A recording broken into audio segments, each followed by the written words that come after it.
What is going on, everyone? Welcome back to another video on the channel, and in today's video I'm going to be doing a little prediction for the St Johnstone game, going over all this Castore carry on, are the kits fake, what's going on there, and the possibility of allowing fans back into the stadium in September. Just quickly as well, I know a lot of people will be coming into this video just to try and wrap your head around the Castore kit situation, and if you don't care about me talking about this St Johnstone preview prediction for that game, then just jump forward in this video to the 7-minute mark and you'll hear what I've got to say about the Castore stuff. So just before I get into my thoughts about what the team should be versus what it probably will be, if you haven't subscribed already, please consider doing so. It's absolutely free to the channel. We're on the road to 5,000 subscribers. But anyway, starting this off, I put a little poll out. You usually see these type of polls that are 95+% confident of a Rangers win. Now, after the past couple of days, past week since that game against St Johnstone, there's been a lot of panic. I think that's the best way to describe it. So I put a little poll out saying, are you still confident? Of course, without Aribo, who is still injured, if you don't know that already. Balogun and Aribo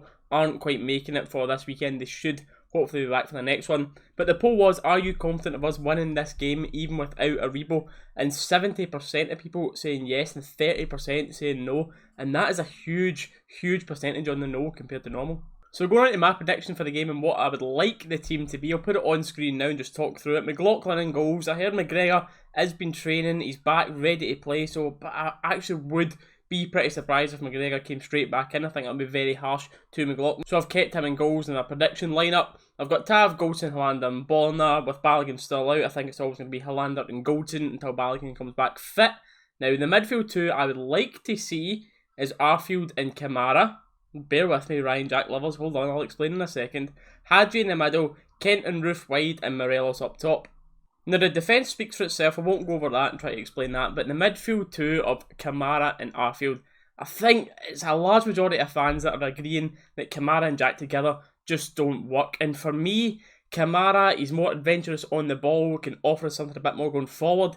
And Ryan Jack, as much as he's been a fan favourite, especially last year, I think deservedly got your Player of the Years and stuff, but since maybe December, like a lot of the team at that time, I just don't think we've seen Ryan Jack's form return since that pre-Dubai form. I just feel like games seem to pass him by and he doesn't really get involved. You don't see him dominating these midfields like you used to. And when he's got the ball, it's just a safe pass sideways or backwards. But personally, I would just like to see Kamara and Arfield, and hopefully that offers us a bit more attacking threat going forward, which was a big problem against Livingston, which was trying to create and score chances. And I think Arfield, again, I don't think Arfield is the finished piece to this puzzle. I think we need to be signing another centre mid, a box-to-box guy who will come in, just be the vocal point in that midfield. You're always going to see box-to-box, isn't afraid to shoot, isn't afraid to be a bit creative, but for now, I would like to see Kamara and Arfield to see how that goes. Realistically though, I do think it will still be Jack and Kamara. I can't see Gerrard changing anything. He's not one from our experiences to drastically change things. We all know it's going to be the same formation. A lot of fans are on the 4-4-2 hype, wanting two strikers up, but you just know it's just not going to happen. I would like to have a plan B formation in our locker, but I just can't see it. I think it will just be the standard 4-3-3 or the 4-2-3-1, whatever it looks like and lines up in the game. But listen to Gerrard's media interview there, like he was questioned on the Jack and Kamara. I think it was Chris Boyd who questioned it during the Sky Sports coverage of the game, saying, do they need Kamara and Jack? And Gerrard kind of defended it a bit by saying they don't want it to be too open from the counter-attacks, because like the style of play it is, Kamara drops to left back, Jack drops to right back, and that allows Bolland to have to push on, and he doesn't want to get caught out. So I really just can't see Gerrard's mindset changing, and I think it will still be Jack and Kamara. So for the front four on the pitch there, Hadji centrally, I think that's where you get the best out of him, and he does need to improve and show more than what he's been doing so far in the first competitive few games of the season. Kent out left, no need the explanation for there. Morelos up top, because I think when Morelos is on form, he's still going to be a better striker than Itten. And then having Roof playing out in that inside right, the role that you usually see like Aribo and Hadji swap between. But I know that isn't Roof's most preferred position, but just to give us something different going forward and try to create some new chances. I get that some people might not want to see him out there, but who else do you play? Brandon Barker? I had a comment on my team prediction as well saying, what about Bard Jonas getting a chance? And you've seen from midfield, he's not scared to go forward, he likes a shot at goal, he's proven that he can score goals and he's not afraid to go forward. He's got the youth, that side of him that's hungry, obviously wants to try and break into the first team if possible. Is he quite ready? We don't know because we don't see him week in, week out in training, but it's another possibility, and eventually is that someone we can creep into the first team? Because you've got Patterson, who looks as if he's the best shout from the youth to come through, but Jonas is always in and around that subs bench and in and around the main squad. Do you think he is ready to make that jump? Would you like to see him tested? For the actual result of the game itself, though, I'm predicting we're getting back to winning ways. I'm going to predict Hadji is eventually going to turn up this season. He's going to get a goal and an assist at least. So go for Hadji, go for Morelos, and I go for Roof and the 3-0 win. On the subjects of youth coming through in and around Ibrox, McCrory was someone that I personally thought could have made it and could have had a long-term future here, and it was someone that Gerrard himself said that he could have seen as a future captain, but clearly he's not developed the way that Gerrard would have hoped.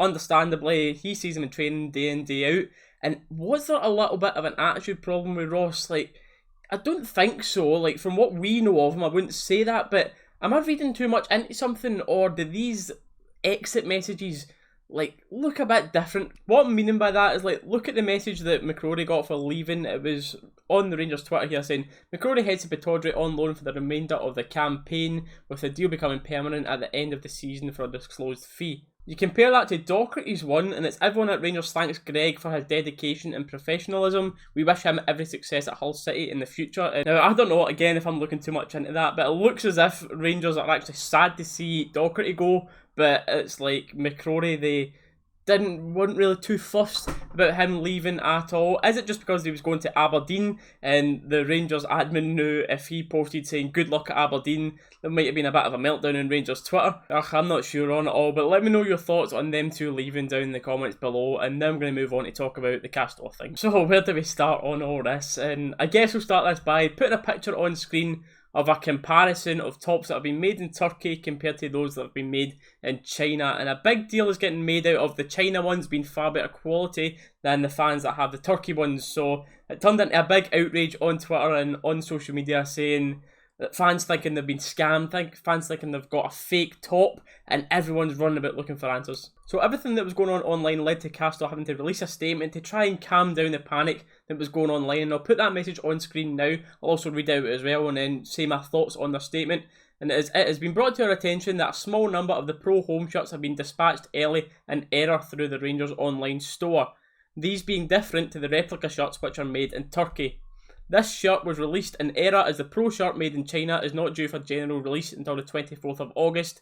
It is heartening to see that the comments are positive about both variants, however we apologise for the confusion caused. So Castore have come out with this statement which some are calling it just a bit of an excuse, but what they are saying is the ones that are made in Turkey is the replica shirts. That's the ones that everyone should have that's paid 60 quid for the top. And the Pro version is ones that's made in China. That's the ones you're meant to pay extra for, the 90 quid plus shirts that were pretty much the ones that the players wear on match days. But to me, the Pro shirts should have your Tom Kit tires, all the different sponsors on it, unless I'm mistaken on that one. But so Castore are admitting that they've been sending out the Pro versions and people have been paying 60 quid but getting better versions of tops. So now the people that have got the made in Turkey tops are complaining because they've paid the same amount as people that are getting the Pro versions. And the Pro version, I can't speak about the feel of the top because I've got the made in Turkey one personally. But apparently the stitching, you can visibly see the stitching and the colouring is a little bit better on the Pro version. So that's what's been causing the outrage online and everyone comparing their shirts to each other. But so it seems as if everyone that pre-ordered their top has got the made in Turkey ones, which is the replica shirts. That is the top that you paid for. I hope I'm making sense so far, but I'll try and explain it a little bit more.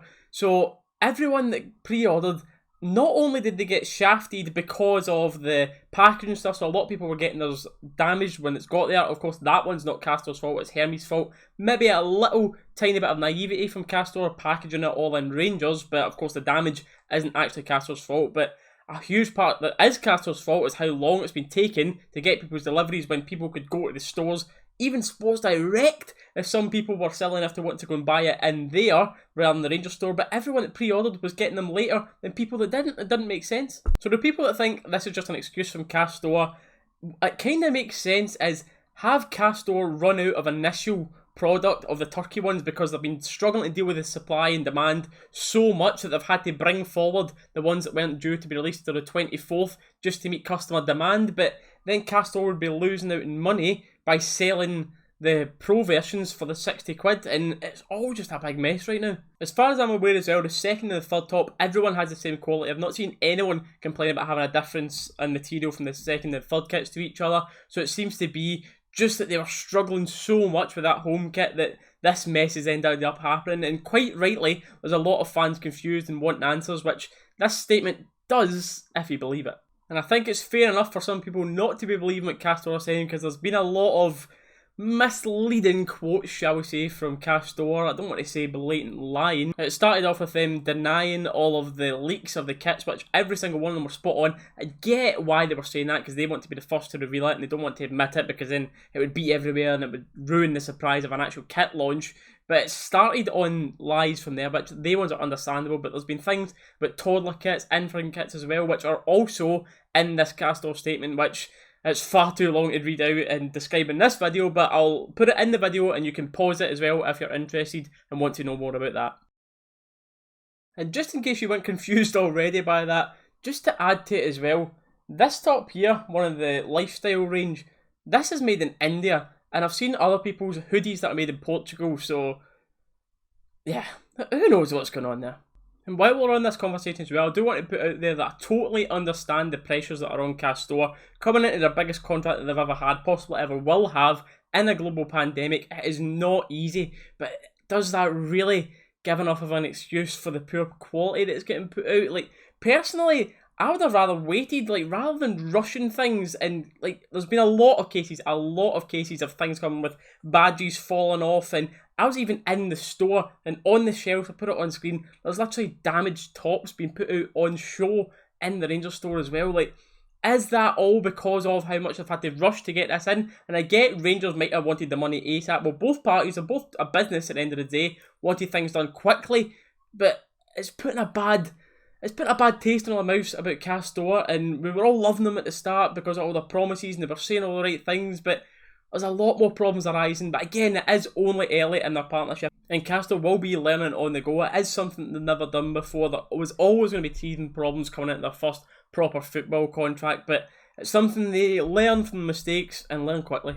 You've had Rangers fans as well saying stop calling them out, stop showing the damaged tops and everything because it's giving ammunition to opposing teams, opposing fans, opposing media, but they deserve to be called out for this type of thing. Like, what's the point in hiding? Like, we should be getting, as fans, the best product we can get. There's no point in us hiding for that just because it gives opposition little digs to throw at you. Like, rightfully should so, other people are having a dig at Castore. But it is just up to Castore to learn from these first few months and learn and improve, and I really do believe that it will. I believe the two brothers, their heart's in the right place, they really want this to go well, but I just feel some things have been a little bit rushed. The demand of our support has definitely been underestimated, but I do believe things will come good because I really do like the Castore brand as a whole. So finally moving into the last talking about today's video, I appreciate you if you're still managing to stick around here at the end of this video. It's been a long one today, but this one is about fans starting to come back into stadiums in September. So I put a poll out saying, would you rather wait until there's 50,000 fans in Ibrox, or would you like to see the partial stadiums opening with X amount of thousands in and a lot of people missing out?